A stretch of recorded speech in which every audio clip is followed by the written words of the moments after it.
Buenas, ¿cómo les va? Bienvenidos nuevamente al Critical Podcast en este sexto episodio. La idea es hacer un bonus track, no salir un poco del monitoreo avanzado, que es el que veníamos habitualmente, o que el que veníamos charlando en los episodios anteriores, y hoy es justamente un bonus track, ¿no? Y lo titulamos The Dark Side of the Pig. Para esto tengo un invitado de lujo, la verdad que es un placer tenerlo siempre a mano para poder charlar diferentes temas. La verdad que lo molesto bastante al doctor Fernando Ríos, es médico especialista en terapia intensiva, en medicina interna y vicepresidente de la Sociedad Argentina de Terapia Intensiva. Muchísimas gracias, doctor, por estar acá hoy. Hola, buenas tardes, Martín. Un placer participar de este podcast donde podemos hablar del lado oscuro de la PIP, claro que sí.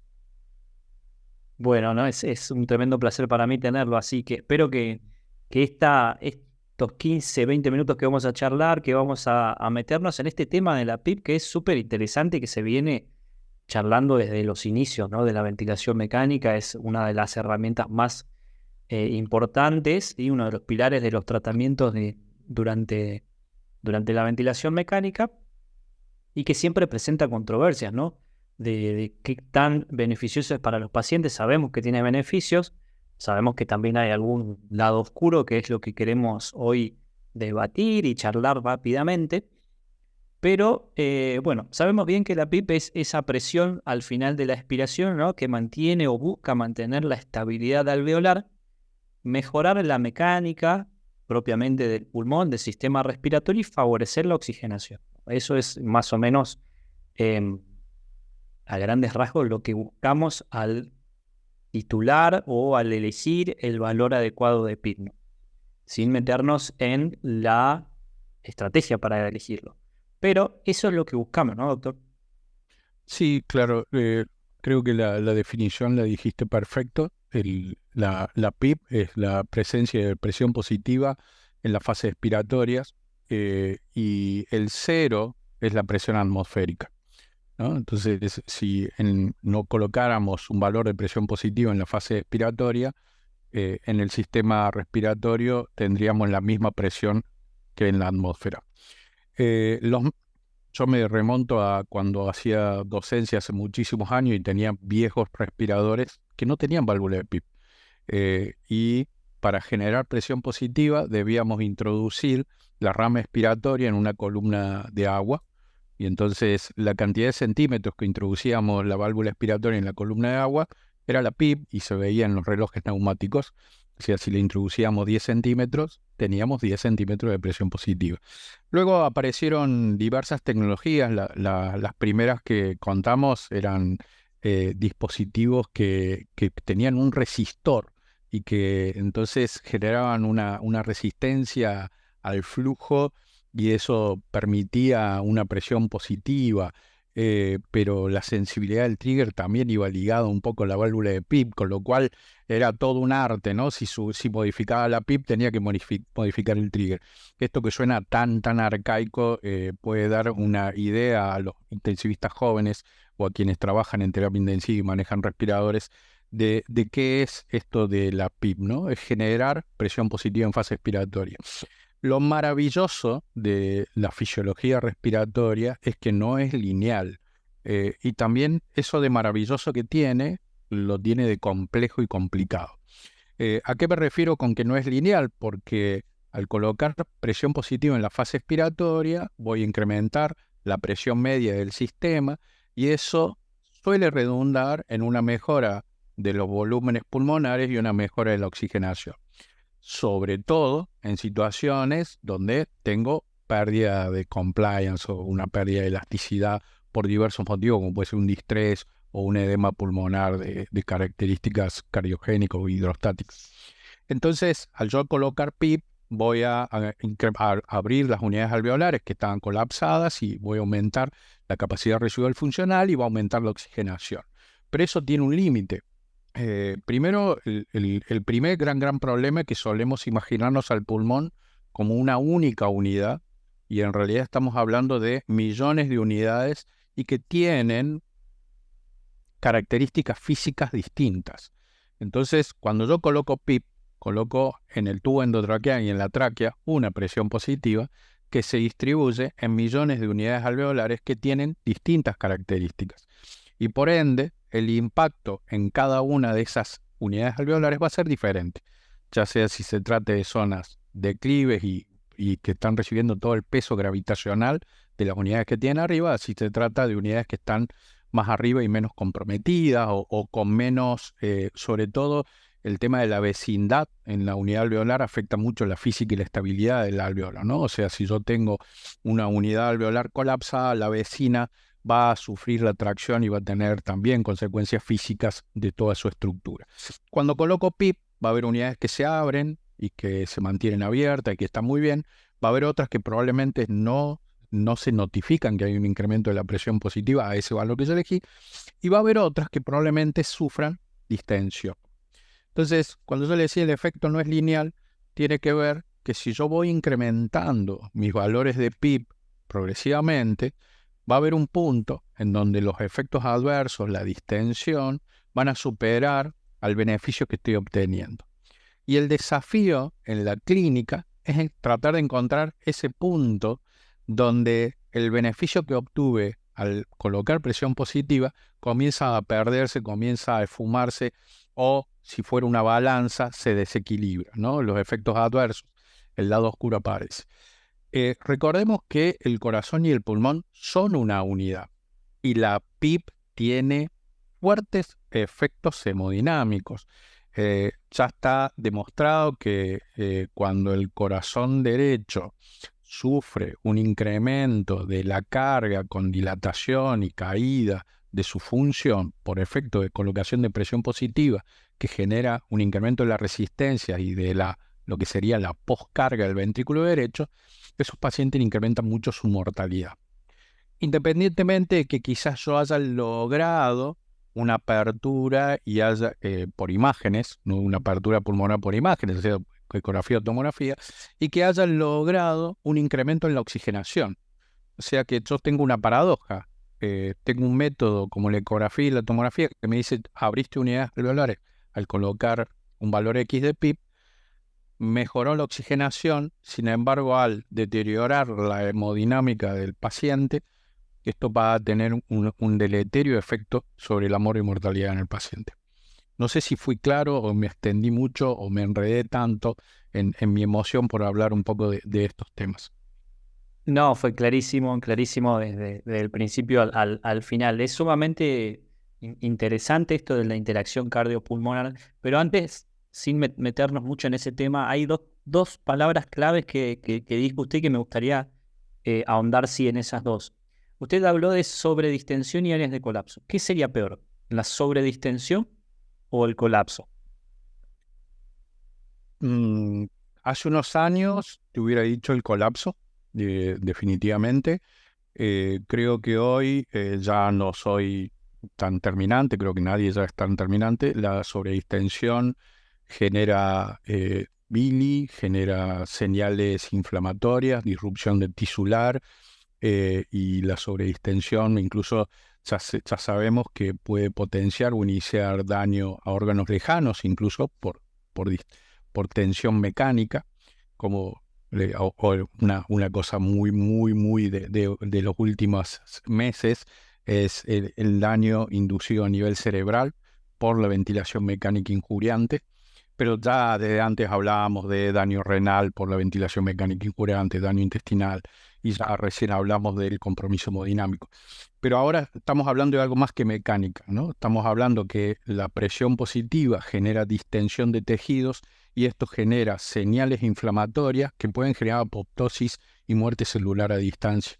Entonces la sobredistensión no es tan inocente, no es tan benigna. Yo creo que probablemente buscar un equilibrio, tolerar pulmón con colapso y minimizar las tensiones que generan lesión tisular. Y esto solo se logra manteniendo presiones en el sistema respiratorio que no superen ciertos valores. El Darwin Pressure puede ser un punto de referencia, ¿no? El driving pressure es el delta entre la presión inspiratoria máxima y la presión expiratoria, y que su valor va a estar muy relacionado al volumen que aplique, la PIP y las características elásticas que tiene el sistema. Entonces, si yo tengo driving pressure que están por debajo de 14, probablemente esté en una situación donde sobredistensión y colapso están en algún punto en equilibrio. Puede ser un parámetro de utilidad, pero es tan compleja la fisiología respiratoria que no alcanza un solo parámetro. Tendré que usar parámetros ecográficos, parámetros los gasométricos un poco menos, la CO2 sí, quizás es un muy buen marcador, ¿no? No tanto quizás la oxigenación, una vez superados ciertos valores. Espectacular, sí, clarísimo.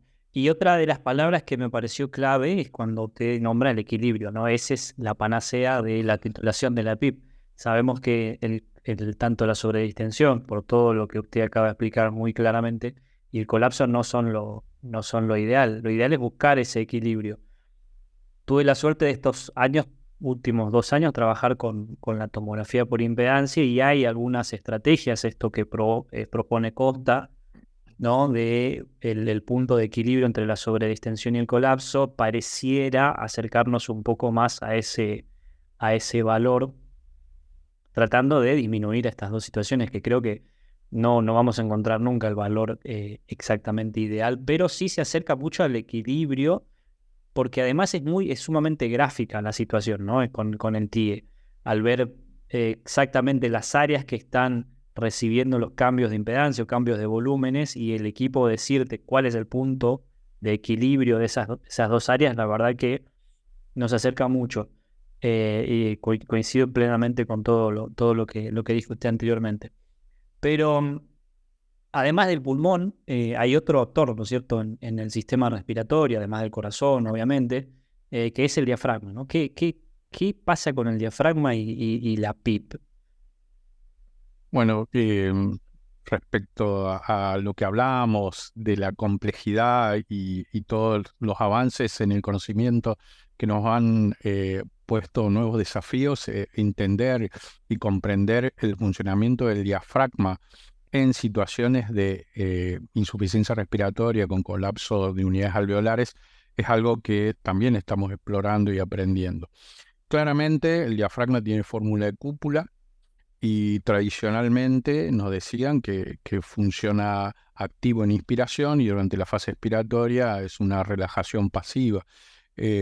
Lo que sucede es que tal vez esto no sea tan así. Ya estudios fisiológicos muestran que en los pacientes, que sobre todo aquellos que pierden volumen pulmonar, que pierden ciertas características elásticas, que la capacidad residual funcional se afecta, el diafragma en fase expiratoria pasa a ser un elemento activo, probablemente con un mecanismo reflejo de defensa y de activación diafragmática para incrementar el volumen. Y al colocar PIP, nosotros modificamos la arquitectura pulmonar, modificamos la arquitectura del diafragma, llevamos a un cierto aplanamiento, y aplanamiento probablemente es una manera muy simple y llana de hablar del cambio que produce, pero lo que sí es claro es que cambia la posición de ventaja mecánica de actividad diafragmática.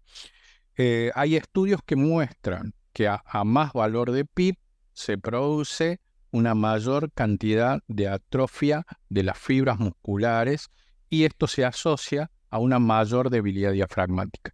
Hace unos años apareció el concepto de ventilación protectiva diafragmática, que es ventilar de tal manera que el diafragma no sufra, no tenga daño por atrofia, por desusos, y no tenga un daño por un trabajo injuriante. Es similar al concepto que estábamos hablando recién, tratar de buscar el punto de equilibrio entre colapso y apertura. Con el diafragma nos pasa lo mismo. Si yo abuso de la pseudoanalgesia y la relajación muscular, voy a generar daño por atrofia y desuso. Si yo no nutro a mi paciente adecuadamente, o si yo obligo a mi paciente a estar en lucha o en un trabajo excesivo para el diafragma, voy a producir lesión. Entonces, y aquí la PIP también jugaría un rol, porque si coloco PIP y modifico la posición del diafragma y esto me lleva a una menor actividad eléctrica del diafragma, probablemente esto sea una ventilación injuriante. Entonces, sobre los clásicos efectos conocidos de la PIP, sobre el corazón derecho, los efectos que tiene sobre el volumen pulmonar, sobre las presiones en los pacientes con enfermedad neurológica, la transmisión de las presiones a nivel encefálica, tenemos que agregar esa lista en los efectos adversos y evitables a la afección diafragmática. Creo que esto es un lindo desafío que tenemos por delante, de incorporar este conocimiento, de ampliarlo, de comprenderlo mejor y quizás entender que, al igual que nos pasó con la pseudonalgesia, que no es gratis ser un abuso de la pseudonalgesia, efectos nocivos de la PIP por valores altos en pacientes que mantienen ventilación espontánea o actividad diafragmática deben ser tenidos en cuenta, ¿no? Y tienen efectos potenciales en el retraso del Winning y la función del diafragma. No sé, Clarísimo. Martín, si estás de acuerdo. Sí, totalmente de acuerdo. Es algo que estamos viendo que los grandes grupos de investigación lo están proponiendo, lo están charlando, y es algo que desde la fisiología es súper interesante. Y a mí, en ese sentido de la actividad del diafragma, me surgen algunas dudas, porque me gustaría planteárselas ahora acá en vivo, en este podcast. La semana anterior, bueno, ha salido un trabajo muy interesante del Grupo de Holanda, donde muestran este trabajo negativo del diafragma. Y yo pensaba que nuestros pacientes habitualmente tienen el diafragma fuera de una posición natural, ¿no es cierto? El diafragma de pacientes ventilado sabemos que asciende por una cuestión de pérdida de volumen, porque el paciente está mal posicionado en la cama, o está posicionado en la cama, aumento de presiones abdominales, y eso hace que el diafragma ascienda, ¿no? Ese ascenso del diafragma también es una situación de desventaja. Entonces, con la aplicación de PIP, nosotros restituimos el volumen de fin de expiración, ¿sí? Y eso va a hacer descender al diafragma a su posición previamente normal o habitual, pero ¿hasta qué punto o a partir de qué punto la PIP empieza a aplanarlo, ¿no? A partir de qué punto la PIP empieza a modificar la geometría del diafragma y a ponerlo en desventaja. Eso me surgió con el trabajo de la semana anterior que lo hemos charlado en privado, y entonces digo, bueno, la PIP hasta un punto es buena porque me restituye el volumen, me lo posiciona el diafragma en su situación habitual, pero a partir de qué punto empieza a complicarme la situación del músculo. Eso es algo que me surgió y me gustaría saber qué piensa usted. Me parece, Martín, que estamos construyendo camino, que estamos, el conocimiento está en plena construcción, con lo que eso significa. Tenemos hipótesis, que tenemos que encontrar evidencia que confirmen o derrumben nuestra hipótesis. Y en esto yo creo que la ecografía es la herramienta de visualización. Uno, cuando toma decisiones en medicina, debe hacerlo sobre datos concretos, ¿no? Datos que tengan una sensibilidad, una especificidad y que den cierta consistencia a las mediciones y las valoraciones en las decisiones, en cómo uno transmite esto y cómo los médicos en la misma circunstancia, distintos médicos deberían tomar la misma decisión o lo más parecido posible. Yo creo que aquí es donde uno se pregunta, bueno, ¿cómo puedo yo medir la actividad diafragmática, establecer en qué punto me pasé? Probablemente la ecografía es la herramienta para el estudio de la actividad dinámica del diafragma en el paciente ventilado. El electromiograma yo creo que brinda información de actividad, pero no nos permite ver los cambios de curvatura y de movilidad, de grosor. Yo creo que en esto, más allá de lo difícil que tiene cada uno de los métodos, ¿no? Creo probablemente el electromiograma diafragmático es la disponibilidad bedside universal. Creo yo que la ecografía hoy está mucho más disponible, creo que en el futuro va a estar mucho más disponible. Me parece que el gran desafío es, como todo método ultrasonográfico, es la variabilidad que tiene el operador dependiente del método, que Yo creo que para los intensivistas del presente y para los del futuro esto se va a consolidar y va a crecer, es indispensable el manejo de la ecografía o de la ultrasonografía. Creo que son inseparables. Yo creo que ya pensar, manejar un paciente crítico con un profesional que no tiene el manejo de las herramientas básicas de la ecografía, hoy ya casi ronda la mala praxis. Así que ese es el desafío y creo que esto se va a consolidar.